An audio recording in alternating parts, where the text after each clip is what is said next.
TV5 Samba పేరుకు journalist కానీ పచ్చకండువా కప్పుకొని టీడీపీ తరపున భరతనాట్యం చేసే కళాకారుడు. ఆయన గతంలో 2019కు ముందు జగన్ తరపున వ్యూహకర్తగా ఉన్న ప్రశాంత్ కిషోర్ ను తీవ్రంగా తిట్టిపోశాడు.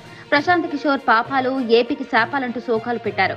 ఇప్పుడు ఇదే టీవీ5 చర్చలో ప్రశాంత్ కిషోర్ వల్లనే చంద్రబాబు అధికారంలోకి వస్తారని, ఇద్దరు పీకేల చేరికతో చంద్రబాబుకు అధికారం సాధ్యమంటూ సన్నాయి నొక్కులు నొక్కుతున్నారు.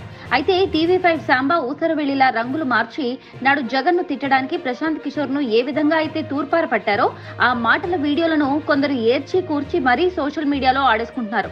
పీకే లాంటి పొలిటికల్ బ్రోకర్స్ ను ఎవరు నమ్మకండి అంటూ గతంలో టీవీ5 సాంబా చేసిన కమెంట్లను స్పూఫ్ చేస్తూ ఎగతాళి చేస్తున్నారు. ఇప్పుడు చంద్రబాబుకు వ్యూహకర్తగా వచ్చేసరికి ఇదే సాంబా ఏ విధంగా మాటలు మార్చాడో ఎండగడుతున్నారు. ఇప్పుడు ఈ వీడియోలు వైరల్ గా మారుతున్నాయి.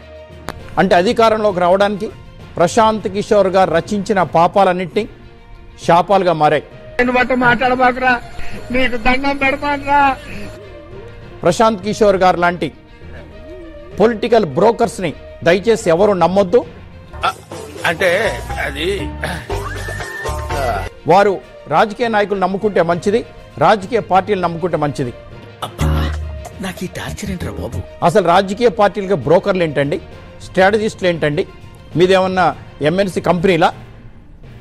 బుద్ధి ఉండాలి మాట్లాడతానికి కూడా.